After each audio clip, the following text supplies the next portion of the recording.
Hello दोस्तों, कैसे हैं दोस्तों। मोहन दोपहर के समय केशवपुर नगर के राज्य में अपनी कुछ मूर्तियों को लेकर के बैठा था। तभी एक ग्राहक उसके पास आता है और बोलता है, तुम्हारी दुकान की मूर्तियां बता रही हैं कि तुम्हारा नाम ही मोहन है।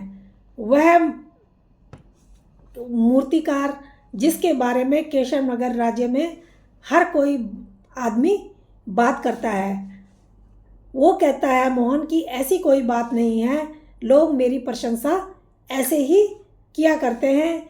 और एक ग्राहक जो है, वो वाला जो ग्राहक होता है वो उसकी मूर्तियों को देखता है और बोलता है कि ये मूर्ति मुझे बहुत पसंद है। हरियालीपुर गांव का मैं रहने वाला हूँ, वहाँ से तुम्हारी मूर्तियों को लेने के लिए मैं आया हूँ। वहाँ वहाँ पर ज़मींदार कि बेटी की शादी है जिसमें मैं मूर्ति भेंट करना चाहता हूँ, और तुम ये मूर्ति कितने में दोगे। वो मोहन कहता है, वैसे तो मैं 200 रुपये में 200 स्वर्ण मुद्राओं में मूर्ति को बेचना चाह रहा था, परंतु दूसरे गांव से मूर्ति खरीदने के लिए तुम मेरे ही पास आए हो, तो इसलिए मैं मूर्ति को 100 स्वर्ण मुद्राओं में दे दूंगा। मोहन की बात सुनकर वो 100 स्वर्ण मुद्राओं की थैली निकाल के मोहन को दे देता है और अपने घर मूर्ति लेकर के चला जाता है। मोहन भी अपने घर आता है और स्वर्ण मुद्राओं को अपनी बहन को दे करके कहता है कि जानकी, इन स्वर्ण मुद्राओं को तिजोरी में रख दो। जानकी तिजोरी में जब स्वर्ण मुद्राएं रखने के लिए चली जाती है तो मोहन के गांव का मुखिया वहाँ पर आ जाता है। मुखिया मोहन को देखकर बोलता है कि मोहन कैसे हो। मोहन कहता है मैं ठीक हूँ। वो कहता है कि आप कैसे हैं। वो कहता है ठीक हूँ। मोहन, तुम्हारी प्रसिद्धि दिन प्रतिदिन बढ़ती ही जा रही है। मैं तुम्हें पहले ही बता देता हूँ, किशनगढ़ राज्य में मैं गया था और वहाँ पर तक भी तुम्हारी प्रसिद्धि फैल चुकी है। लोग तुम्हें तुम्हारी मूर्तियों की वजह से बहुत पसंद करते हैं और हमें इस बात की प्रसन्नता है कि तुम्हारी वजह से हमारे गांव का नाम भी रोशन हो रहा है। तभी वहाँ पर जानकी आ जाती है और कहती है कि मेरे भैया इतनी सुंदर मूर्ति बनाते हैं तो नाम तो होना ही है। और जो वो आदमी होता है मूर्ति लेकर के गया हुआ, वो मुखिया वो अपने मूर्ति को जमींदार की शादी में भेंट करता है।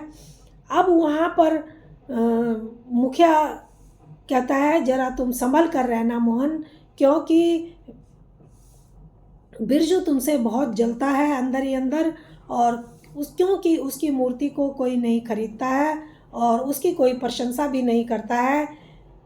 वो एक कुशल मोहन कहता है वो एक कुशल कारीगर है, उसकी मूर्तियाँ भी बिकेंगी, पर उसकी मूर्तियाँ अभी नहीं बिक रही हैं। तो वो जो मुखिया होता है वहाँ से अपने घर चला जाता है। मोहन अपने दूसरे दिन फिर बाज़ार में जाता है मूर्तियाँ बेचने के लिए। तभी बिरजू वहाँ आ जाता है। मोहन को देख करके वो बोलता है, मोहन कैसे हो। मोहन कहता है ठीक हूँ। तुम कैसे हो बिरजू भैया। बिरजू कहता है तुम्हारे सितारे आजकल अच्छे चल रहे हैं और मेरे सितारे आजकल ख़राब हैं, क्योंकि जब तक तुम्हारे सितारे अच्छे हैं तो मैं कैसे ठीक रह सकता हूँ, मेरे सितारे कैसे ठीक हो सकते हैं। वो कहता है मोहन कि मैं तुम्हारे लिए भगवान से बहुत प्रार्थना करता हूँ और कहता हूँ तुम्हारी मूर्तियाँ भी बाज़ार में अच्छे से बिकें। मैं हमेशा प्रार्थना करता रहता हूँ, देखना एक दिन तुम्हारी मूर्तियाँ भी ज़रूर अच्छे से मिलेंगी। वो कहता है बिरजू, मैं तुम्हें एक खबर देने के लिए आया हूँ। कल राजा विक्रम की पुत्री राजकुमारी चित्रलेखा तुमसे मिलने आने वाली है। मैं भी साबित कर दूंगा कि मैं तुमसे अच्छी मूर्तियाँ बना सकता हूँ। बिरजू फिर अपने घर चला गया। मोहन अपने गांव के पास पहुंचा ही था कि वहाँ पर मुखिया उसको मिल जाता है और बोलता है, मोहन मैं तुमसे मिलने ही आ रहा था। मुखिया जी। मोहन कहता है क्या हुआ। मुखिया कहता है कि राजा विक्रम की लड़की चंद्रलेखा तुमसे मिलने के लिए आ रही है। राजकुमारी अपना मूर्ति बनवाना चाहती है। बिरजू को इसलिए पता है क्योंकि वह एक सैनिक को बाजार में मिल गया था, जहाँ पर तुम्हारे बारे में सैनिक पूछ रहा था। बिरजू ने उसे अपने बारे में भी बताया और सैनिक से कहा कि वो तुमसे अच्छी मूर्तियाँ बना सकता है और राजकुमारी को ये बात ज़रूर बताना। तो हो सकता है कि कल तुम दोनों के बीच में कंपटीशन हो। तो वो कहता है, मोहन मैं तो अपना काम ईमानदारी से करता हूँ, मैं बेईमानी अपने काम में नहीं करता। तो वो कहता है कि ठीक है, कल राजकुमारी सबसे पहले मेरे ही घर में आएगी और जैसे ही राजकुमारी मेरे घर में आएगी मैं राजकुमारी को लेकर के सीधा तुम्हारे घर में आ जाऊंगा। वो ये बात मोहन अपनी बहन को बताता है। तो वो कहती है कि भैया चिंता मत करो, अच्छी मूर्तियाँ तो तुम ही बनाओगे और तुम्हारी ही तारीफ वो करेगी।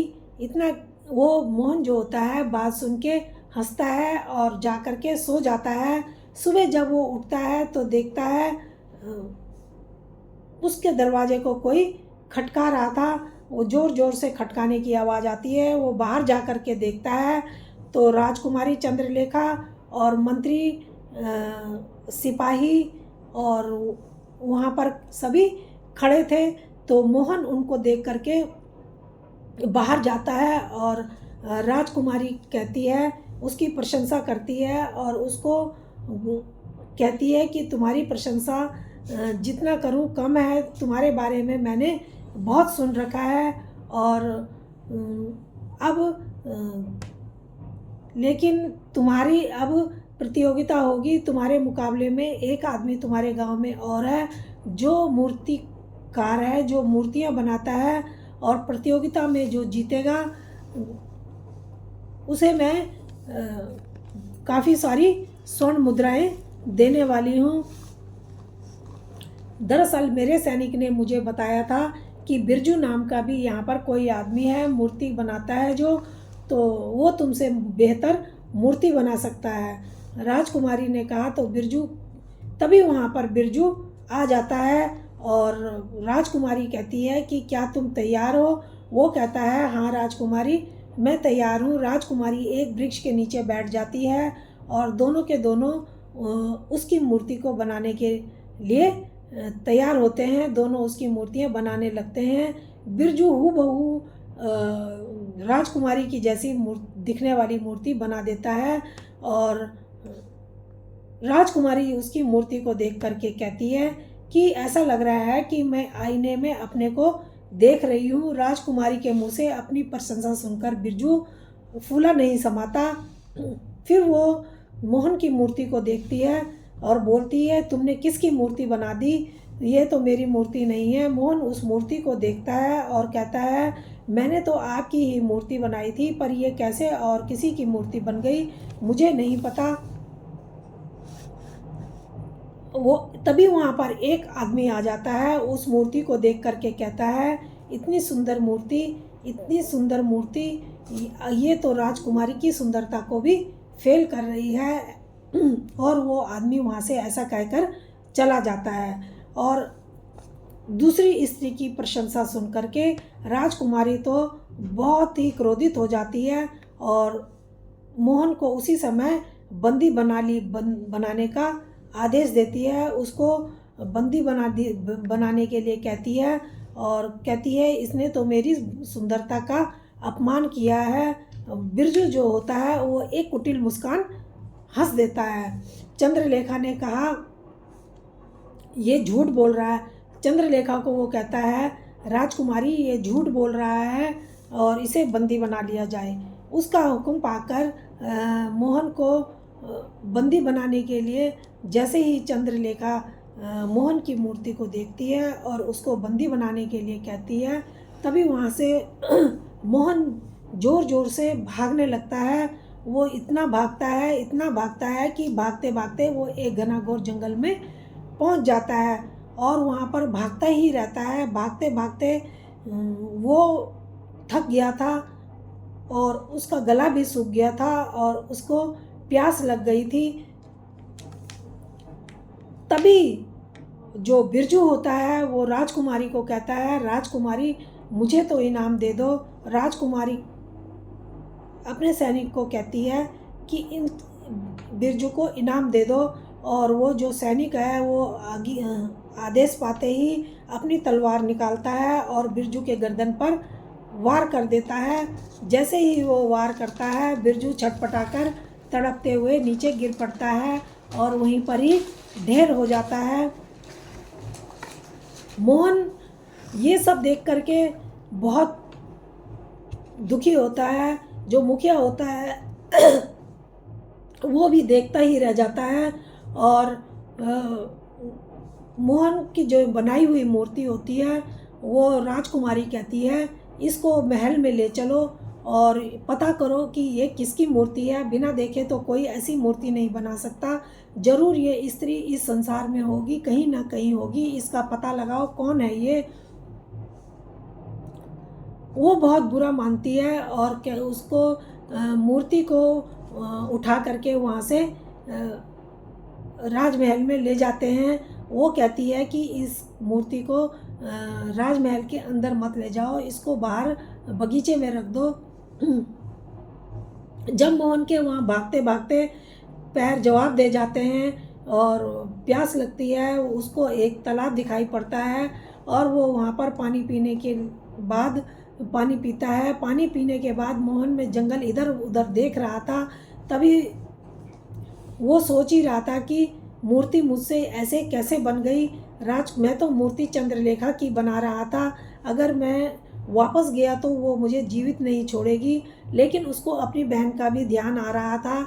वो कह रहा था मेरे घर में मेरी बहन अकेली है, कहीं मुझे वो मेरा गुस्सा मेरी बहन पर ना निकाल दे और अपनी बहन को मुझे बचाना ही होगा।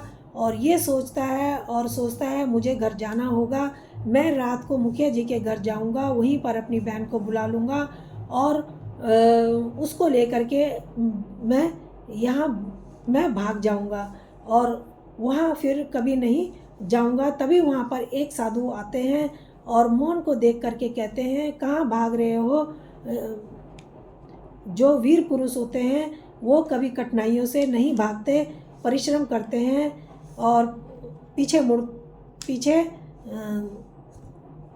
वो आवाज़ सुनता है तो पीछे मुड़ करके देखता है और देखता है साधु महाराज हैं। तो साधु से वो पूछता है साधु महाराज आप इस जंगल में, घना घोर जंगल में अकेले? वो साधु कहते हैं हाँ मैं इस जंगल में 10 वर्षों से अकेले ही रह रहा हूँ और लेकिन लगता है कि अब मेरा वनवास ख़त्म हो गया है और तुम्हारा चेहरा मुझे किसी की याद दिला रहा है। तो क्या तुम्हारा नाम क्या है? तुम्हारा नाम कहीं मोहन तो नहीं? मोहन कहता है हाँ मेरा नाम ही मोहन है। आप मुझे कैसे जानते हो? साधु कहते हैं कि मैं तो तुम्हें बहुत पहले से जानता हूँ, लेकिन तुम ही अपने आप को नहीं जान पा रहे थे। वो बोलता है कि बताओ तुम इतने डरे हुए क्यों हो? तो मोहन बताता है कि मैं तो चंद्रलेखा की मूर्ति बना रहा था, लेकिन ना जाने वो मूर्ति मुझसे किसी दूसरी स्त्री की कैसे बन गई। अब वो मुझे जो चंद्रलेखा है वो जिंदा नहीं छोड़ेगी, वो मुझे मार देगी। उसी के भय से मैं भाग रहा था। तो वो जो मोहन होता है वो कहता है कि मुझे ऐसे लगता है कि उस मूर्ति को देख करके कि जैसे मैं उस मूर्ति को जानता हूँ, उस मूर्ति वाली को जानता हूँ और उसका और मेरा जन्म जन्म का कोई नाता है। तो साधु कहते हैं मूर्ति तुम्हारे हाथ से बननी ही थी, क्योंकि तुम यही नियति थी और अब समय आ गया है कि इस पर से पर्दा उठाने का समय आ गया है। चलो मेरे साथ। मोहन कहता है कि महाराज कहाँ जाना है? वो कहता है कि साधु मेरी कुटिया पास ही में है, मेरी कुटिया में मेरे साथ चलो और आज अमावस की रात है, थोड़ी देर में तुम्हारे सामने सारा रहस्य खुल जाएगा। मोहन साधु के साथ मोहन की कुटिया में जाता है और साधु मोहन को अपने कलश से जल निकाल करके मोहन को देता है हाथ में और कहता है इस जल को पी जाओ। जैसे ही तुम इस जल को पियोगे तुम्हें सब कुछ याद आ जाएगा। और जैसे ही वो जल पीता है तो मोहन उसका सिर चकराने लगता है और उसे धीरे धीरे सब कुछ याद आने लग जाता है। उसी समय जो साधु होते हैं वो कहते हैं इसी समय मेरे साथ महल चलो और अपने हाथ को साधु जो होते हैं टेढ़े मेढ़े इशारे करके घुमाने लगते हैं। फिर वहाँ पर एक रंग बिरंगा किरणों से गोल धारा बन जाता है और उसमें एक द्वार प्रकट हो जाता है। जैसे ही वो द्वार प्रकट होता है तो दोनों उसको पार करते हैं और वो दोनों के दोनों उसी स्थान पर पहुंच जाते हैं। इधर राजकुमारी मंत्री और सैनिकों के साथ में महल में पहुंची और बगीचे में पहुंचकर राजकुमारी मंत्री से बोली कि मंत्री जी, मैं नहीं चाहती इस स्त्री की प्रतिमा को मेरे महल के अंदर ले जाया जाए। इसको यहीं बाहर बगीचे में ही रख दो और अपने गुप्तचरों को यहाँ पर ही ला करके इनको दिखा देना। और वो वहाँ पर ही मूर्ति को रख देते हैं। तभी वहाँ पर रानी पद्मावती भी राजकुमारी की माँ आ जाती है और बोलती है मैं तुम्हारा कब से प्रतीक्षा कर रही थी, तुम कहाँ थी बेटी, इतनी देर कैसे लग गई। राजकुमारी ने कहा उसने मेरी सुंदरता का अपमान किया है किंतु मैं उसे छोड़ूंगी नहीं। इतना सुनते ही रानी के मुंह से पता नहीं क्यों भय झलकने लगा और रानी उस मूर्ति के पास गई जो मूर्ति वो उठा करके लाए थे। मूर्ति को देख करके रानी की आंखें आश्चर्य से फटी की फटी रह गई और वह उस मूर्ति को देखते हुए घूर करके बोली कि ये नहीं हो सकता, ये कैसे हो सकता है। और राजकुमारी कहती है क्या हो गया माँ, तुम ऐसा क्यों कह रही हो, क्या बात हो गई। तो वो कहती है कि नहीं ऐसा नहीं हो सकता, ये तो साधु की बात सच हो गई है, ये तो साधु की बात सच हो जाएगी। अब क्या करें, इसका मूर्तिकार का नाम क्या है। तो राजकुमारी बताती है इसका नाम मोहन है। तो वो ये नाम सुन के तो और भी ज़्यादा परेशान हो जाती है और बोलती है ये स्वप्न लेखा है, ये मेरी सौतेली बहन है और वो पूरे राज्य में सबसे सुंदर थी। उसकी सुंदरता के चर्चे तो दूर दूर तक फैले हुए थे और वो जो थी वो एक साधारण तरीके से अपना जीवन जीना चाहती थी, राजसी तरीके से नहीं चाहती थी। अब हम दो बहनें थी तो मैं चाहती थी कि मैं बड़ी होकर के राजपाट संभालूं, रानी बनूं। और वो उम्र में मुझसे 2 साल छोटी थी और तभी एक गुप्तचर ने मुझे आकर के बताया, सूचना दी कि तुम्हारी बहन केशव नगर के राज्य में एक मूर्तिकार से चुपके मिलती है। उस मूर्तिकार का नाम मोहन है। और मुझे ये बताया तो मुझे अच्छा नहीं लगा। मैंने कहा तुमने ये बताकर बहुत अच्छा किया, अब तो उसे रास्ते से हटाना ही होगा और मैं उसे रास्ते से पहले ही हटाना चाहती थी। अब मुझे तो बहाना भी मिल गया था। अब मैंने अपने सैनिकों को आदेश दिया कि उसको ढूंढ करके पकड़ के मेरे पास घसीटते हुए लेके आओ। सेनापति मानसिंह के पास जाती है और सेनापति को ये आदेश देती है। अब सेनापति कहता है कि वो तो तुम्हारी बहन है, तुम ऐसा क्यों उसके साथ कर रही हो। वो कहती है नहीं, उसको तुम जो मैंने आदेश दिया है तुम उसका पालन करो। अब सेनापति वहाँ मानसिंह जाते हैं सैनिकों को लेकर के और वहाँ इधर उधर राजकुमारी को देखते हैं। स्वप्न लेखा उनको एक पेड़ के नीचे मोहन उसका चित्र बना रहा था और स्वप्न लेखा वहाँ पेड़ के नीचे बैठी हुई थी।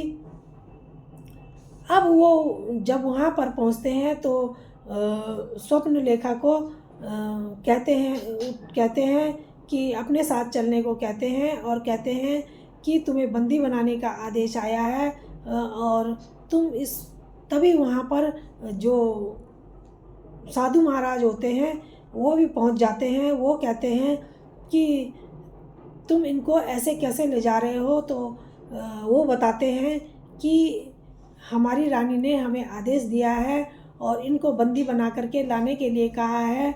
वो लड़की कहती है, जो स्वप्न लेखा होती है, वो कहती है मैं मोहन से बहुत प्रेम करती हूँ, मैं इससे शादी करना चाहती हूँ, मैं एक साधारण जीवन जीना चाहती हूँ, मैं राजसी जीवन नहीं जीना चाहती हूँ, मैं मोहन से शादी करना चाहती हूँ।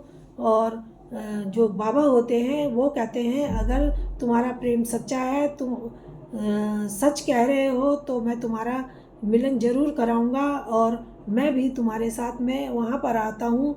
और उन दोनों को बंदी बना करके घसीटते हुए जब सैनिक वहाँ से ले करके जाते हैं तो जो राजकुमारी के सामने अब घसीटते हुए महल में लेके जाते हैं, तो जो पद्मावती होती है वो कहती है कि इनको दोनों को मृत्यु दंड दे दिया जाए। पहले वो जो सिपाही होता है वो राजकुमारी पर ही प्रहार करता है, उसकी गर्दन काटता है। जैसे ही वो गर्दन पर वार करता है वो छटपटाते हुए गिर जाती है और उसकी मृत्यु हो जाती है। उधर जो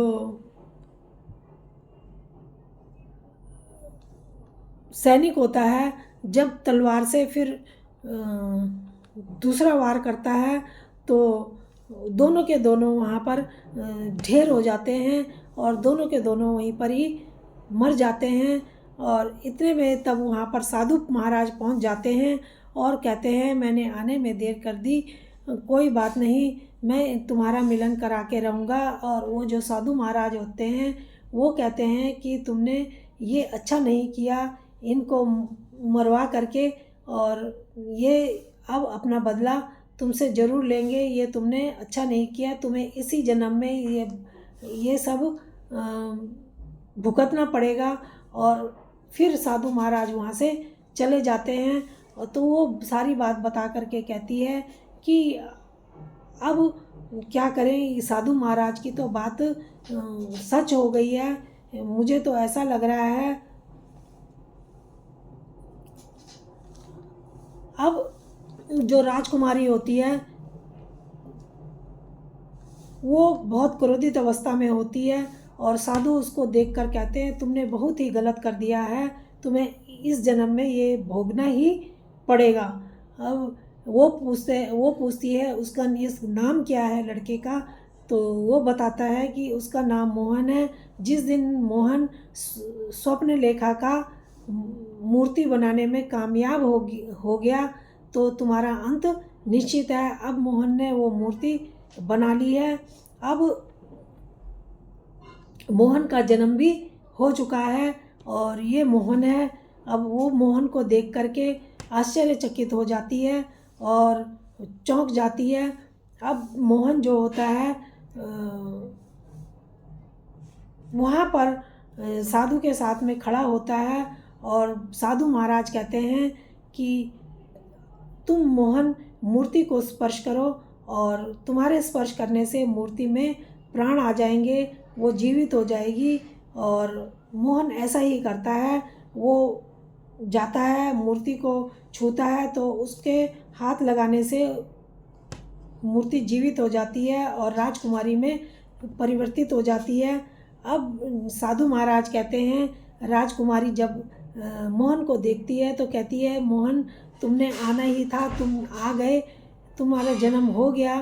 अब मोहन जो होता है, राजकुमारी जो होती है उसको साधु कहते हैं कि आज अमावस्या की रात है और तुम जो सोचोगे तुम्हारे में अद्भुत शक्तियाँ आ गई हैं, तुम जो सोचोगी वो ही हो जाएगा और तुम्हारे मन की बात ज़रूर पूरी होगी। इनका खात्मे का समय आ गया है और अब इनकी जो है एक पुत्री है और तुम्हारी बहन की एक पुत्री है, वो भी अपनी माँ के नक्शे कदम पर चल रही है। और चंद्रलेखा उसकी आंखों में देखती है तो राजकुमारी की आंखों से अंगारे बरसने लगते हैं, आग निकलने लगती है, जिसमें जल करके दोनों माँ बेटी भस्म हो जाती हैं। उनका कहानी ख़त्म हो जाती है, उनका काम तमाम हो जाता है और उनको अपने कर्मों की सज़ा मिल गई थी। और इन दोनों की शादी बाबा करवा देते हैं और दोनों फिर राजपाट संभाल लेते हैं और आराम से अपने ज़िंदगी बसर करते हैं। तो दोस्तों, ये कहानी कैसी लगी? अगर अच्छी लगी हो तो प्लीज़ लाइक और सब्सक्राइब ज़रूर करना। धन्यवाद।